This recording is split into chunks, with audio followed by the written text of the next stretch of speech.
There are a fair number of cars that I would truly love to do videos on for TwinCam, and as you might expect, they're the ones with really interesting stories behind them, either of politics, design or engineering. But this latest brochure I've stumbled across is for a car with all three, the Series 1 Rover 2000, or P6 as it was codenamed and is usually known. So in this video we're going to look at how the immensely modern engineering of the P6 dictated Rover's marketing in the mid-1960s.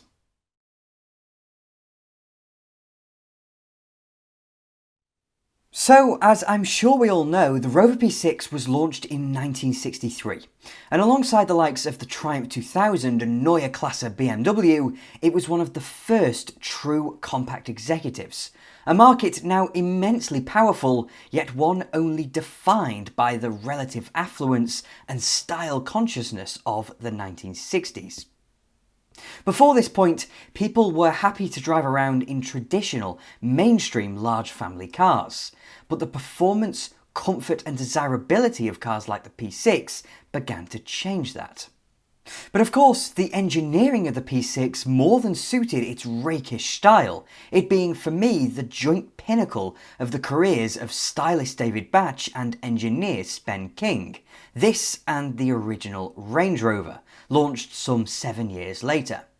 But the quality of this brochure is the first thing that strikes me, because unlike the thin, lacklustre brochures of many lesser cars, this is bound in a nice, thick paper complete with a gloss finish for this wraparound cover.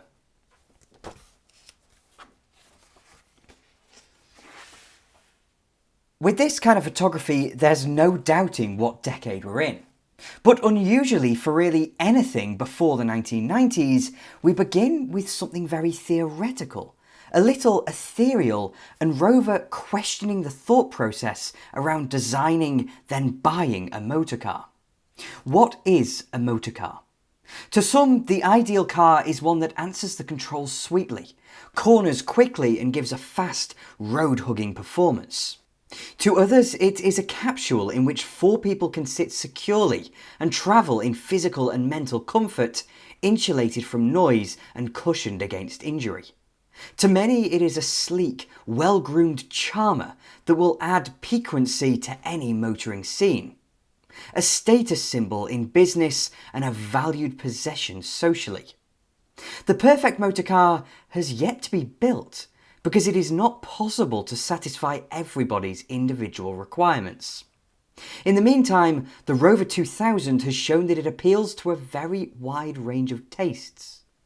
It possesses all the attributes mentioned above, as well as many hidden virtues which only become apparent after long association. So far, it has won the European Car of the Year award, gold medals for coachwork and the AA Gold Medal for safety. It has also been given the finest, most prolonged press by experienced and unbiased motoring journalists that anyone can remember.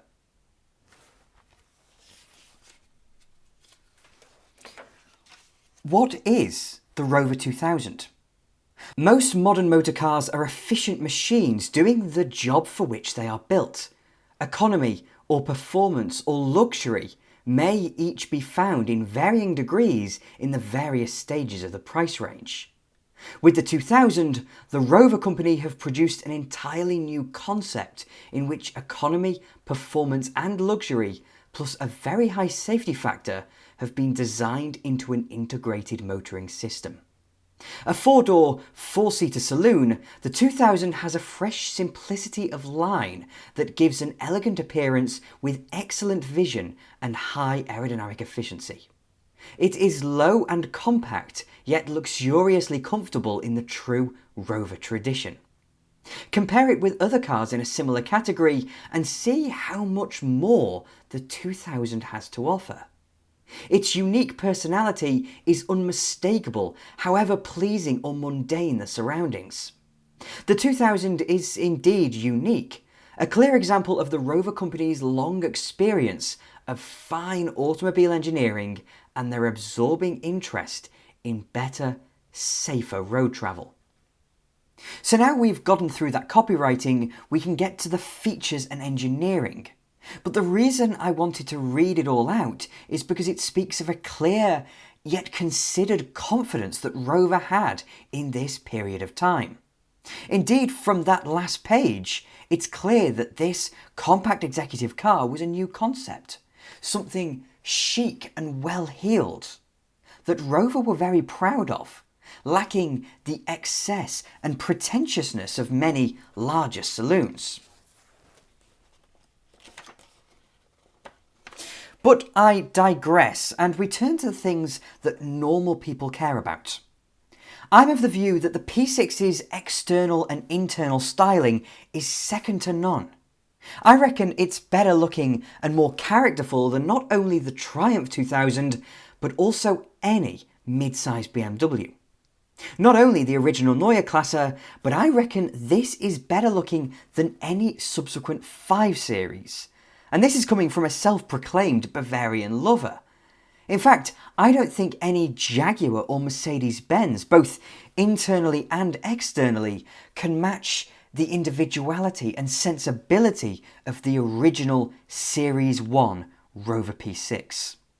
Yet as soon as we get into the car itself, Rover are expressly identifying a problem with the design: the lack of boot space.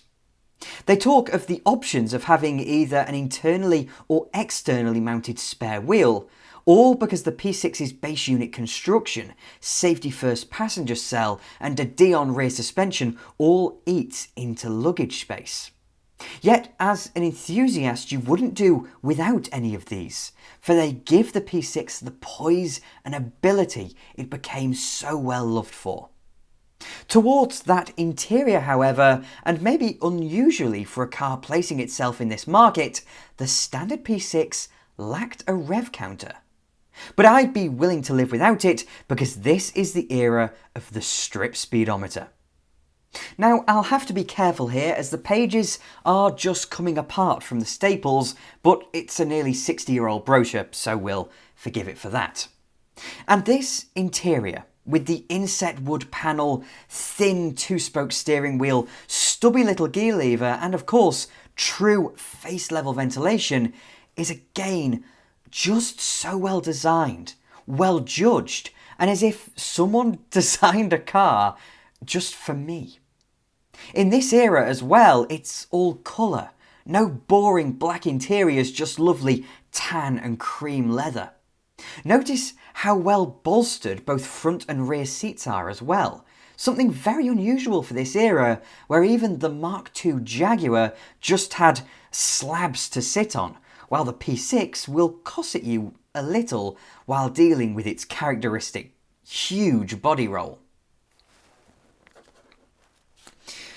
But now we finally get past the aesthetics and the practicalities and onto the main event: safety by design.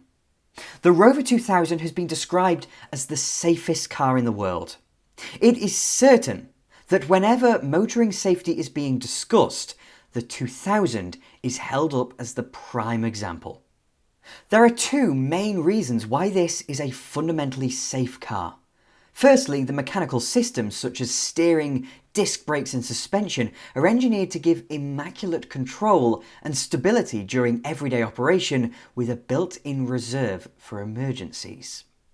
Secondly, passengers are carried in a very strong central compartment with a robust bulkhead in front and all furnishings and fittings designed to minimise the risk of injury in an accident. The next few pages will show how this is done. To our right are a set of infographics speaking of the individual features the P6 is fortunate to have. But first, let us think of the era from which this car hailed. Being launched in 1963, the Rover P6 very much preceded, by 10 years in Europe, any kind of mass market attention being placed on vehicle safety. This was an era in which seatbelts were optional fitment, motorways were mercifully limitless, and in the United States, Ralph Nader was yet to put pen to paper. In my video I made last year about how the US nearly banned the convertible, I first wanted to contextualise how cars were traditionally engineered, taking the obvious example from across the Atlantic in the form of the Chevrolet Corvair, but also comparing two very technologically advanced and forward-looking British cars, the Austin Mini and the Rover P6, in exploring how the latter was unlike anything anyone else in the world had even considered. Volvo may have invented the three-point seatbelt at the end of the 1950s, but it would take until 1974 for a Volvo car, the 200 series, to be designed with safety in mind from the outset. Mercedes-Benz gradually integrated safety systems into their cars in the 70s as well, making me conclude that Saab were really the closest to Rover in designing a safety-first passenger car. But the Saab 99 would have to wait until 1968 to be launched. So if this brochure is from 1966, as I believe it is, then Rover are not pushing their luck in that first sentence. Instead, the Rover 2000 was without a shadow of a doubt the safest car in the world, and the safest by some serious distance too. The reason I believe this brochure is from 1966 is not only because of the 2000 automatic and 2000 TC with its twin carburetors, but also because on the previous page, the seatbelts are conspicuously absent. In our set of infographics, we see that the three-point fixed belts are an optional extra. The safest car in the world, just as long as you'd expect seatbelts in it. 1966 was a very different era, but this is also the year in which seatbelts became compulsory fitment in Great Britain. They'd have to wait until 1983 to become compulsory to wear, but that's how I've dated this brochure from the information available. Moving along, however, and it's right from the design stage that Spen and David Bache thought about what they needed to do. So this illustration points us to the steering gear, which can often hurt you in a front-end impact, but is mounted totally out of the way. It's maybe a little unclear here, but using the hero image as our guide, and in most cars, the steering column goes all the way down to the floor, making it long and potentially like a dagger before it encounters the steering box. Then the arms go to the requisite wheels under the engine and gearbox. In the Rover, however, the steering column is very short indeed, entering the steering box, which is mounted right behind the bulkhead and below the scuttle panel, almost where you'd expect the wiper mechanism to be. Arms leading across the car, then down to their wheels. Unless you're in a truly dreadful crash, therefore, the steering wheel isn't going to move at all. In the Rover P6, therefore, you're less likely to end up with a case of face kebab. To those ends, these curiously styled switches are all designed to be softer, curved so that if you hit them, you won't cut yourself. Then to all the solid surfaces, and almost everything is padded. It mentions the glove boxes, of which there's one on both passenger and driver's side, which are all squishy to save your precious knees. Then, to avoid crashes in the first place, you're kept alert by not only opening quarter lights front and rear, but also proper fresh air ventilation that doesn't face adjacent to you, instead being directed directly at your face. And naturally, we have an adjustable steering column. But in this big fold-out page, we see the P6's construction techniques. That base unit construction we mentioned earlier, a tribute to the Citroën DS, which King and Bache saw as the hero car from which the ideas for the P6 were born. A base unit of great strength carries all the mechanical components and forms the passenger compartment. The bulkhead forward of the fascia provides a protective barrier in the event of accident. In its skeleton form, the vehicle is driven and tested, the body panels, doors and roof being subsequently attached to the structure as separate items. This method of construction is also useful in that any body panels suffering superficial damage can be replaced individually, the car being in use whilst a new body panel is prepared and painted. Additionally, replacement could be carried out without delay during normal servicing. But in addition to these customer-facing advantages, the base unit is also tremendously rigid, carrying obvious benefits, and it could theoretically be reskinned by Rover at any time, bringing the appearance of an all-new car at minimal cost. Of course, that never happened, but it's a nice thought nonetheless. We now dive even deeper, away from the safety-facing features of the car and into the mechanical components proper. In this wonderful X-ray diagram, each part is highlighted in a different colour, complete with a description of why this particular component makes the P6 a better car. A lot of these we've already mentioned, namely the base unit construction, the steering gear and the interior furnishings. But there's a lot more going on that makes the P6 not only sensible, but also suitably weird, and that is where we come to the suspension. At the back, the name of the game is stability. With a traditional live axle and leaf springs, you get a bouncy ride and uneven power delivery, leading to the car squirming and lacking traction. But with some nice semi-trailing arms, as used by both Triumph and BMW, the latter until after the turn of the millennium, you get potentially dangerous camber changes. It may be independent rear suspension, but its geometry means that as the weight transfers, the contact patch of the tyres on the road changes. And that is why older BMWs have a reputation for tail happiness on wet roundabouts. Very entertaining though that might be, safe it is not, and so the Rover P6 has a De Dion tube.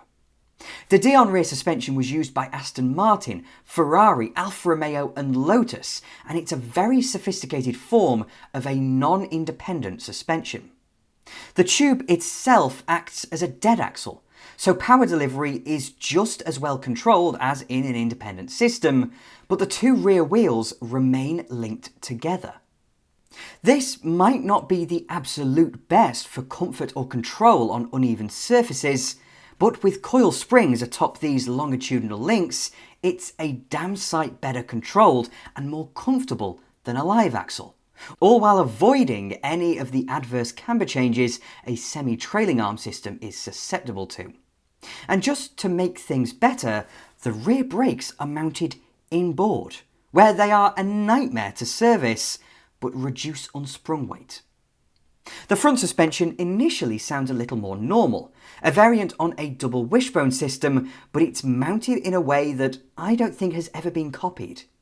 A key part of the P6's safety cell is the enormously strong bulkhead, so to avoid the necessity of creating strengthened strut towers, the suspension top mounts are horizontal in the bulkhead. But a good addition to the lighter weight is that the engine bay is a little bit wider. Although the P6 was launched only with its all-new overhead camshaft 2-litre 4-banger, Rover always wanted to install a jet turbine into it. Of course, that never happened, though prototype P6s did use turbines, and Rover raced a jet-powered car at Le Mans for a couple of years. Fast forward to 1967, however, and it was clear that the jet turbine wasn't going to happen. Fortuitously, however, that wider engine bay allowed the installation of Buick's orphaned all-alloy 3.5-litre V8. Re-engineered and improved by the British, the new Rover 3005 was one heck of a super saloon, that 8-cylinder burble attaching itself to one of the most sophisticated saloon cars in the world. Oh, I'd love a Series 1 P6 V8. What a thing. Anyway, back down to earth, however, and less weird are the all-round disc brakes, radial tyres and inboard fuel tank. All things that were rare in the early 60s, but that were very sensible advances nonetheless. Not even mentioned here, however, are the little nodules atop the side lights, mounted right at the corners of the car, which are just visible to the driver behind the wheel, notifying them of precisely where the corners of the car are. And because they're mounted in the lights, they gently illuminate at night. They thought of absolutely everything in this car. And the reason I'm so impressed by this is not because the P6 was necessarily the first to do it, but instead because it is totally uncompromising. When I did a full retrospective on the Saab 99 at the tail end of last year, I highlighted some of its key safety features, but a lot of the dashboard components were still in hard plastic, and it lacked some of the engineering features present in this Rover. The car from Solihull, on the other hand, takes every single component on the car, barring only the steering wheel itself, unfortunately, and considers it. It ponders it and figures out how to make it safer. That's the amazing thing here, because you cannot get away from the small touches that make it unique and brilliant. In 1966, however, the year before the famous Rover V8 came in, you had to make do with the original and aforementioned inline 4. Now, however, with either single or twin carburettors, the latter producing a very respectful 114 brake horsepower, therefore allowing 110 miles per hour on those unrestricted motorways. And back when people used to just keep their foot down, part of the P6's brief was to design a car to take 4 people and their luggage from London to Edinburgh at an average speed of 100 miles per hour. In many ways, cars are far better than they used to be, but simultaneously, there's a lot of design and engineering intent, sensible novelty and emotion that has sadly exited the industry. On these pages we have the specifications, so if you'd like to read closer, then just pause the video now or head over to my Patreon, where all these brochures are available in PDF form for you to enjoy. But in their pre-British Leyland days, the Rover company, proudly proclaiming their Queen's Award to industry and their traditional home, was a very different beast. And with that, in fact, let's open it like that, shall we? Thank you very much for watching. If you enjoyed the video, then please do click like and subscribe to TwinCam as well. I'm forever indebted to my wonderful Patreon supporters, so if you'd like to support me that way, then please do follow the link in the description, and I'll have more videos coming along soon.